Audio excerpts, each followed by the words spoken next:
अस्सलामुअलैकुम my YouTube family, आप सब कैसे हैं? उम्मीद करती हूँ खैरियत से होंगे। तो गाइस से मेरे हाथ में आप टूथपेस्ट देख रहे होंगे। तो ये दिखा रही थी कि मेरे ससुर ने हम लोगों को टूथपेस्ट ला के दी थी, क्योंकि हमारी टूथपेस्ट ख़त्म हो गई थी। और मुझे याद है कि जब हम लोग छोटे छोटे थे तो जिस टूथपेस्ट के साथ ब्रश फ्री में मिलता था तो उसकी खुशी ही अलग होती थी। तो अभी मेरे बेटे ने भी ये खोल के और इसमें से जो ब्रश निकला तो मुझे कहा कि मामा ये ब्रश रख ले। तो जब हम लोग छोटे थे तो हम लोगों को बड़ी खुशी होती थी कि जब टूथपेस्ट में से ब्रश निकलता था तो हम लोग बड़ा खुश होते थे। और मुझे वो टाइम याद आ गया। तो अभी मेरा जो छोटा बेटा है वो उठ गया है और ब्रश कर रहा है, हाथ मुंह धो रहा है, और बड़े वाला अभी तक सोया हुआ है। तो अभी छोटे वाले के लिए मैंने रोटी बना ली थी और अभी उसको मैं पराठा जो है वो मैंने लपेट के रख दिया था रुमाल में। तो अभी वो निकलता है मुँह शू धो के तो फिर मैं उसको गरम कर दूंगी। सालन उसका मैंने रख दिया है फ्रिज में, और सालन गरम कर दूंगी, रोटी जो है उसको साथ पराठा खिला दूंगी। तो अभी गाइस ये जो मेरा बड़े वाला बेटा है वो भी उठ गया है। तो ये सो के अभी उठा है गाइस।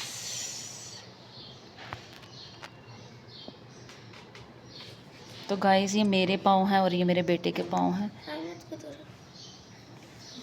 तो आप मुझे बताइएगा कि इनके और मेरे पाँव सेम सेम लगते हैं कि नहीं लगते।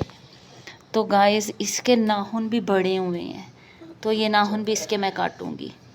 मुझे लगता है मेरे और मेरे बच्चों के पाँव नहीं मिलते जी, बिल्कुल भी नहीं मिलते, या शायद थोड़े थोड़े मिलते होंगे। हाथ मुंह धो लिया है, ब्रश कर लिया है, और अभी इसको हम देंगे नाश्ता।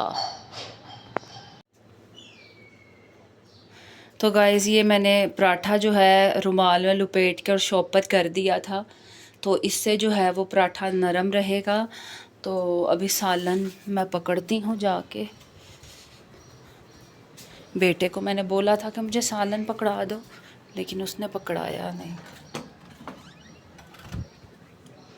दो सालन।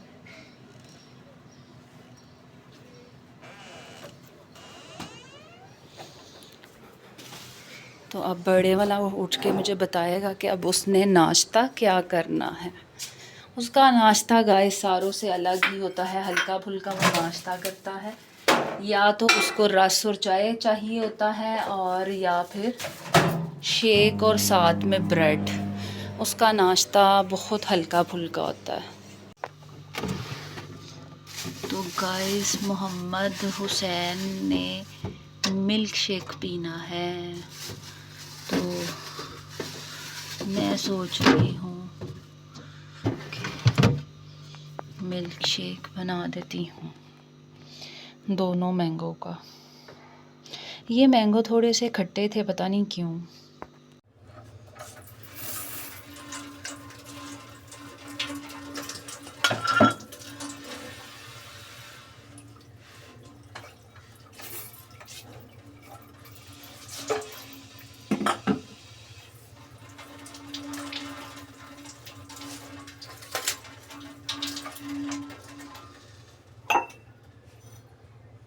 तो गाइस मैंगो और मैंगो शेक किस किस को पसंद है ज़रूर बताइएगा। तो गाइस मुझे मैंगो बहुत ज़्यादा पसंद है और मैंगो शेक भी बहुत ज़्यादा पसंद है। तो मुझे याद है कि अल्लाह ताला मेरे अब्बू को सेहत और तंदुरुस्ती वाली ज़िंदगी दे, आमीन सुम्मा आमीन। तो अब्बू की तरफ मैंगो जो है, जब हम लोग छोटे छोटे थे तो रोज़ाना मैंगो आते थे। माशाल्लाह मेरे अपने अब्बू भी शौकीन हैं मिल्क शेक के, और हम लोग भी बहुत ज़्यादा मिल्क शेक पीते थे। तो मुझे याद है कि हम लोगों ने कभी मिल्क शेक जो है वो ग्लास में नहीं पिया था अपने अब्बू के घर में। तो वहाँ पे होते थे स्टील के मग टाइप होते थे, जिसको हम पंजाबी में डोंगा बोलते थे। तो उसमें हम लोग शेक पीते थे, दूध सोडा हो गया, मिल्क शेक हो गया, तो उसमें आई थिंक आधा किलो जो है वो दूध पड़ता था। तो माशाल्लाह अल्लाह ताला सलामत रखे मेरे अब्बू को भी और मेरे ससुर को भी। अल्लाह ताला उनको सेहत और तंदुरुस्ती वाली ज़िंदगी दे, आमीन सुम्मा आमीन। तो माशाल्लाह बच्चों का बहुत ख्याल रखते हैं, सबका बहुत ख्याल रखते हैं, मेरा भी बहुत ख्याल रखते हैं। और अल्लाह ताला उनको सेहत और तंदुरुस्ती वाली लंबी ज़िंदगी दे, आमीन सुम्मा आमीन। तो ससुर तो मैं उनको नहीं बोलूँगी, अब्बू ही बोलूँगी, क्योंकि वो बहुत अच्छे अब्बू भी हैं और ससुर भी हैं। तो मुझे ऐसा लगता है ससुर जो है वो ससुर लफ्ज़ थोड़ा, जो आजकल का दौर जा रहा है, जिस तरह के ससुराल वाले होते हैं उस लिहाज से ससुर उनको सूट नहीं करता, उनको अब्बू जी ही सूट करता है। तो अल्लाह ताला मेरे ससुर का साया हमारे सरों पे सलामत रखे, सास को भी सलामत रखे, अपने बच्चों के सर पे हर माँ बाप सलामत रहे, आमीन सुम्मा आमीन। तो गाइस आज है संडे का दिन, तो संडे का दिन थोड़ा बोर सा गुजरता है। तो मैं तो वैसे ज़्यादातर ऐसे करती हूँ, संडे को मैं अपने अब्बू को मिलने चली जाती हूँ। तो पहले तो गाइस ऑरेंज ट्रेन फ्री थी और अब सुनने में आया न्यूज़ में कि ऑरेंज ट्रेन जो है उस पर फिर दोबारा उन्होंने किराया लगा दिया है। तो मेरे ख्याल से तो नहीं लगना चाहिए था, लेकिन कुछ लोगों की कंप्लेंट्स थी उसको बस को लेके और ट्रेन को लेके कि बच्चे जो हैं वो कॉलेजेस से बंक करके तो बाहर फिरते रहते हैं, क्योंकि जाहिर सी बात है उनका किराया नहीं लग रहा। तो जिन बच्चों ने बंक करना है वो फ्री ट्रांसपोर्ट पे भी कर लेना है और किराए वाली ट्रांसपोर्ट पे भी कर लेना है।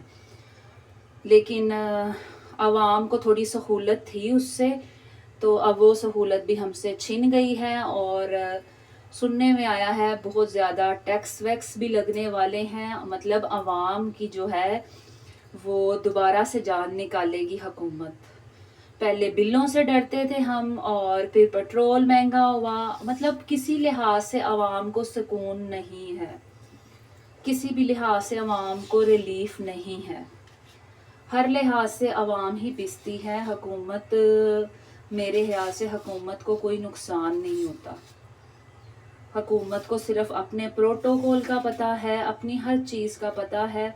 उनको अच्छा इलाज भी मिल रहा है, अच्छी दवाइयाँ भी मिल रही हैं, अच्छे प्रोटोकॉल भी मिल रहे हैं, अच्छी गंदम भी मिल रही होगी उनको। और यहाँ पे हमें जो आटा और गंदम मिलती है, यकीन माने आटा इतना अजीब होता है। कई दफ़ा तो आटा ऐसा आता है हमारे घर, जो हम लोग तोड़ा खरीदते हैं, कि मतलब आप उसको गूंद के रखते हैं और अगले दिन वो ख़राब हो जाता है। तो पहले तो ऐसा कभी नहीं होता था, मतलब आटे में पता नहीं उन्होंने क्या क्या मिक्स किया होता है और पिछला आटा सारा गंदा जो वो निकाल देते हैं। कौन खा रहा है? आवाम खा रही है। हुकूमत के लिए तो मेरे ख्याल से बड़ा स्पेशल आटा बनता होगा। तो बस अल्लाह ही हाफिज़ है हुकूमत का भी और अवाम का भी। लेकिन अल्लाह की नज़र में तो देख लेना हर इंसान बराबर है। इंसानों ने ही अपने मर्तबे, अपनी क्लास और अपना स्टैंडर्ड बनाया हुआ है कि हमारी क्लास ये है, हमारा स्टैंडर्ड ये है। तो बस अल्लाह ताला से दुआ है कि अल्लाह ताला हम सबको अपनी हिफाजत में रखे और महंगाई को थोड़ा कम कर दे।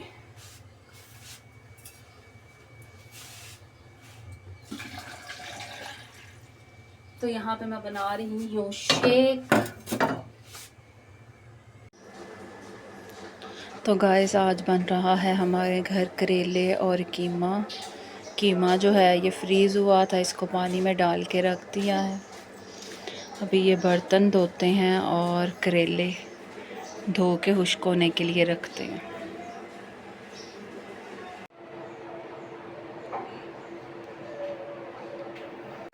तो गाइस यहाँ पे कीमा बॉयल करके हमने इसके अंदर लहसुन अदरक का पेस्ट अभी डालना है। टमाटर और प्याज जो हैं वो हमने डाल दिए हैं, नमक, मिर्च, हल्दी, और अभी मैं लहसुन और अदरक जो है वो पीसने लगी।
तो गाइस प्रेशर की सीटी जो है वो बोलना शुरू हो गई है और यहाँ पे हम लोग आटा गूंद दें।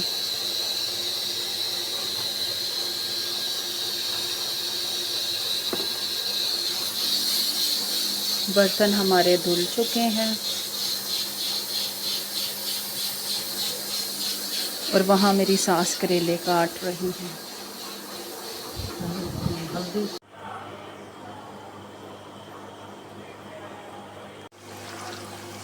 तो गाइस यहाँ पे करेले हम लोग कर रहे हैं फ्राई। हम लोग नहीं, मैं, मेरी सास की तबीयत ख़राब है तकरीबन कोई 2 दिन से, तो मेरे से जितना हो रहा है मैं कर रही हूँ।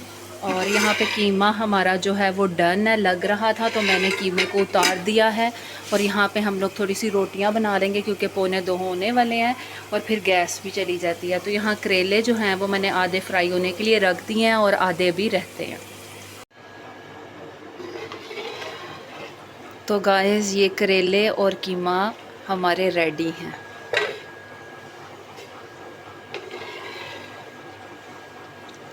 जो कि आज मैंने बनाए हैं। अल्हम्दुलिल्लाह मुझे बहुत खुशी है कि मैंने आज करेले और कीमा पकाए हैं। YouTube family, welcome back to my new vlog.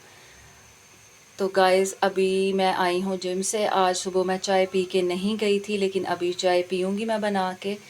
तो घर आई हूँ तो बच्चे भी सोए हुए थे अभी, और अभी मैं आराम से पहले अपना नाश्ता करूँगी, फिर उसके बाद बच्चों से जब वो उठेंगे उनसे पूछेंगे कि उन्होंने नाश्ता क्या करना है। मैं रस और चाय का नाश्ता करूँगी। और धूप का आलम कुछ इस तरह से, आज भी गाइस बहुत धूप है। ये पानी मैंने फेंका था, बहुत गर्मी है गाइस। अल्लाह ताला से दुआ है कि अल्लाह ताला अपनी रहमत की बारिश बरसा दे और मौसम ठंडा कर दे। आमीन सुम्मा आमीन। प्लीज नान खा लोगी?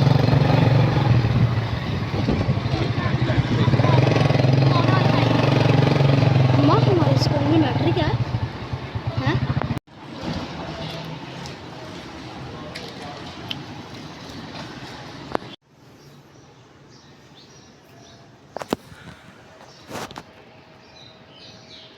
अस्सलाम वालेकुम माय यूट्यूब फैमिली, आप सब कैसे हैं? उम्मीद करती हूँ खैरियत से होंगे। तो गाइस आज मैं सुबह बैठ के बाहर सहन में नाश्ता कर रही हूँ। तो अल्हम्दुलिल्लाह आज मौसम थोड़ा अच्छा है, धूप नहीं निकली। ये है मेरी ब्रेड और ये है चाय। जो साइड पे गिर गई है उसको इग्नोर कीजिएगा। तो अल्हम्दुलिल्लाह अल्हम्दुलिल्लाह आज मौसम थोड़ा अच्छा है। अल्लाह करे इसी तरह हवा चलती रहे और बादल बने रहें, धूप ना आए और बारिश भी हो जाए। बारिश से ये है कि थोड़ा ठंडा हो जाता है। जो ऊपर वाले पोर्शन है उनके कमरे तो वैसे गर्म के गर्म ही रहते हैं, लेकिन यह क्या बाहर आके सहन में बैठ सकते हैं। तो सुबह के साथ अल्लाह ताला से बहुत सी दुआएं हैं कि अल्लाह ताला सबको सेहत और तंदुरुस्ती वाली ज़िंदगी दे, आमीन सुम्मा आमीन।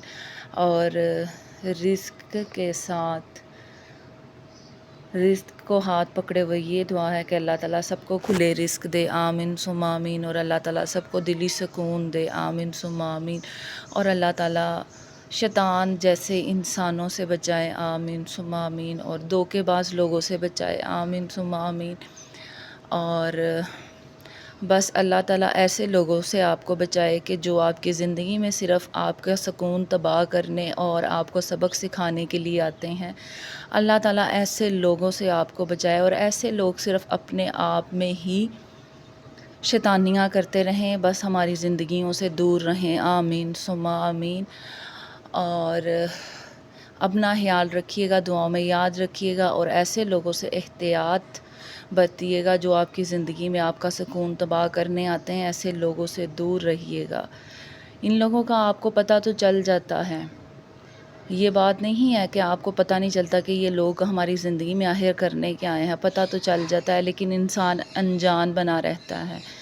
तो जो टाइम अनजान बनने का है वो टाइम आपने अनजान बनने में नहीं गुजारना, एहतियात करनी है और होशियार होना है। बाकी अल्लाह ताला अपनी हिफाजत में रखे आप सबको और हमें। अपना ख्याल रखिएगा। और इसी के साथ मैं अपना व्लॉग 2-3 दिन का एंड करूँगी। मेरी वीडियो को लाइक कीजिएगा और मेरे चैनल पे न्यू है तो सब्सक्राइब भी कीजिएगा। अपना ख्याल रखिएगा। अल्लाह हाफ़िज़।